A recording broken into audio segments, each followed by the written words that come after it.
Hello ಎಲ್ಲರಿಗೂ ನಮಸ್ಕಾರ. Ma'am story ಚಾನಲ್ಗೆ ಸ್ವಾಗತ. ಇವತ್ತಿನ ವಿಡಿಯೋದಲ್ಲಿ ಸಾಂಬಾರ್ ಪೌಡರ್ ಹೇಗೆ ಮಾಡೋದು ಅಂತ ನೋಡ್ಕೊಂಬರೋಣ. ತುಂಬ ಸಿಂಪಲ್ ಆಗಿ ಮಾಡ್ಕೊಳ್ಬೋದು ಮನೆಯಲ್ಲೇ. ಹೇಗೆ ಅಂತ ತೋರಿಸ್ತೀನಿ ಬನ್ನಿ.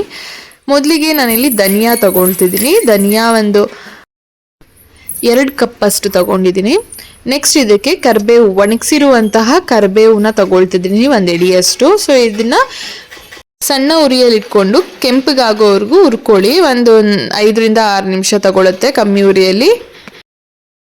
ಕಡಲೆಬೇಳೆ 1 ಸ್ಪೂನ್ ಅಷ್ಟು ತಗೊಂಡಿದ್ದೀನಿ ನಾನು, ಒಂದು ದೊಡ್ಡ ಸ್ಪೂನ್ ಅಷ್ಟು ತಗೊಂಡಿದ್ದೀನಿ. ಅದನ್ನು ಕೂಡ ಸ್ವಲ್ಪ ಹುರ್ಕೊಳ್ಳಿ. ನೆಕ್ಸ್ಟ್ ಇದಕ್ಕೆ ತೊಗರಿಬೇಳೆ 1 ಟೇಬಲ್ ಸ್ಪೂನ್ ಅಷ್ಟು ಹಾಕೊಂಡಿದ್ದೀನಿ. ಸೇಮ್ ಯಾವ ಅಳತೆ ಸ್ಪೂನಲ್ಲಿ ತಗೊಂಡಿದ್ರೆ ಅದೇ ಸ್ಪೂನ್ ಅಳತೆಯಲ್ಲಿ ಹಾಕೊಳ್ಬೇಕು. ಅದನ್ನು ಕೂಡ 1 2ರಿಂದ 3 ನಿಮಿಷ ಹುರ್ಕೊಂಡು ಸೇಮ್ ಧನಿಯಾನ ಯಾವ್ದ್ರಲ್ಲಿ ಹಾಕೊಂಡಿದ್ದೀವಿ ಅದನ್ನ ಹಾಕೋಬೇಕು. ಅದೇ ಬೌಲಿಗೆ ಉದ್ದಿನ ಬೇಳೆ 1 ಸ್ಪೂನ್ ಅಷ್ಟು ಹಾಕೊಂಡಿದ್ದೀನಿ. ನೋಡ್ತಿರಲ್ಲ, ಉದ್ದಿನ ಬೇಳೆ ಮತ್ತು ಹೆಸರು ಬೇಳೆ 1 ಟೇಬಲ್ ಸ್ಪೂನ್ ಅಷ್ಟು, ಅದನ್ನು ಕೂಡ ಚೆನ್ನಾಗಿ ಹುರ್ಕೊಂಡು ಮೆಂತ್ಯ 1/2 ಟೇಬಲ್ ಸ್ಪೂನ್ ಅಷ್ಟು ಮೆಂತ್ಯನ ಹಾಕೊಂಡಿದ್ದೀನಿ. ಕಡಲೆಪಪ್ಪು 1/2 ಸ್ಪೂನ್ ಅಷ್ಟು ಹಾಕೊಂಡು ಫ್ರೈ ಮಾಡಿಕೊಂಡು ಇದಕ್ಕೆ ಸೇರಿಸ್ಕೊಳ್ಳಿ. ನೆಕ್ಸ್ಟ್ ಅದೇ ಬಾಣಲಿಗೆ ಮೆಣಸು 1 ಟೇಬಲ್ ಸ್ಪೂನ್ ಅಷ್ಟು, ನೆಕ್ಸ್ಟ್ ಇದಕ್ಕೆ ಚಕ್ಕೆ ಲವಂಗ ಒಂದು 5 ಪೀಸ್ ಅಷ್ಟು ಎಲ್ಲ ಹಾಕೊಂಡು 2ರಿಂದ 3 ನಿಮಿಷ ಕಾಲ ಫ್ರೈ ಮಾಡ್ಕೊಳ್ಳಿ. ಇದು ಹುರ್ಕೊಂಡಾದ್ಮೇಲೆ ಸೇಮ್ ನಾವು ಏನು ಕಂಟೈನರಲ್ಲಿ ಹಾಕ್ಕೊಂಡಿದ್ದೀವಿ ಧನಿಯಾ ಎಲ್ಲವನ್ನು ಅದನ್ನೆಲ್ಲ ಇದರಲ್ಲೇ ಹಾಕ್ಕೊಂಡು ನೆಕ್ಸ್ಟ್ ಇದಕ್ಕೆ ಮತ್ತೆ ಅಕ್ಕಿ 1 ಟೇಬಲ್ ಸ್ಪೂನ್ ಅಷ್ಟು ನಾನು ಏನು ಸ್ಪೂನಲ್ಲಿ ಮೆಜರ್ಮೆಂಟ್ ತಗೊಂಡಿರ್ತೀವಿ ಅದೇ ಸ್ಪೂನ್ ಮೆಜರ್ಮೆಂಟಲ್ಲಿ ಹಾಕ್ಕೊಳ್ಬೇಕಾಗತ್ತೆ.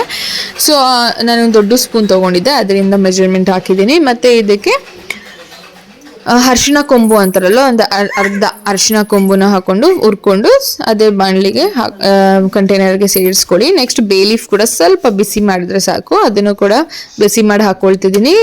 ಆಮೇಲೆ ಇದಕ್ಕೆ ಸಾಸಿವೆ 1 ಟೇಬಲ್ ಸ್ಪೂನ್ ಅಷ್ಟು ಹಾಕ್ಕೊಂಡು ಅದನ್ನು ಕೂಡ ಸ್ವಲ್ಪ ಫ್ರೈ ಮಾಡ್ಕೊಂಡಿದ್ದೀನಿ.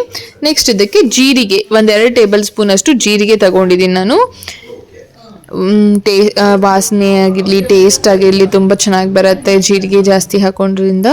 ಸೊ ಜೀರಿಗೆನೂ ಕೂಡ 1-2 ನಿಮಿಷ ಈ ರೀತಿ ಫ್ರೈ ಮಾಡಿಕೊಂಡು ಇದಕ್ಕೆ ಸೇರಿಸ್ಕೊಳ್ಬೇಕು. ನೆಕ್ಸ್ಟ್ ಇದಕ್ಕೆ ಎಣ್ಣೆ 1 ಟೇಬಲ್ ಸ್ಪೂನ್ ಅಷ್ಟು ಎಣ್ಣೆ ಹಾಕ್ಕೊಂಡು ಕೆಂಪು ಮೆಣಸಿನ್ಕಾಯಿ ಇರೋದಲ್ವ, ಕೆಂಪು ಮೆಣಸಿನ್ಕಾಯಿ 100 ಗ್ರಾಮ್ ಅಷ್ಟು ನಾನು ಮೆಣಸಿನ್ಕಾಯಿನ ತಗೊಂಡಿದ್ದೀನಿ. ಅದನ್ನು ಕೂಡ ಫ್ರೈ ಮಾಡ್ಕೊಳ್ಬೇಕಾಗತ್ತೆ ಕಮ್ಮಿ ಉರಿಯಲ್ಲಿ.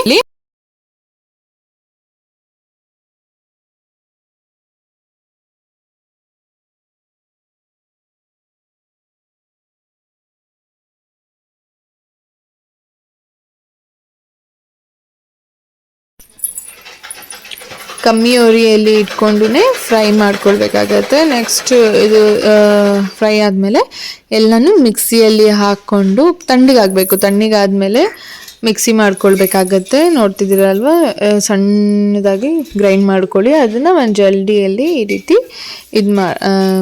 ಎಕ್ಸಸ್ ಏನಿರುತ್ತೆ ಅದೆಲ್ಲ ರಿಮೂವ್ ಆಗುತ್ತೆ. ಈ ರೀತಿ ಪೌಡರ್ ರೀತಿ ಬರುತ್ತೆ. ಸೊ ನೋಡ್ತಿದ್ದೀರಲ್ವ, ಸಾಂಬಾರ್ ಪೌಡರ್ ರೆಡಿ ಆಗಿದೆ. ಯಾರೆಲ್ಲ ಇನ್ನೂ ನನ್ನ ಚಾನಲ್ನ ಸಬ್ಸ್ಕ್ರೈಬ್ ಮಾಡ್ಕೊಂಡಿಲ್ಲ ಸಬ್ಸ್ಕ್ರೈಬ್ ಮಾಡ್ಕೊಳ್ಳಿ. Thank you.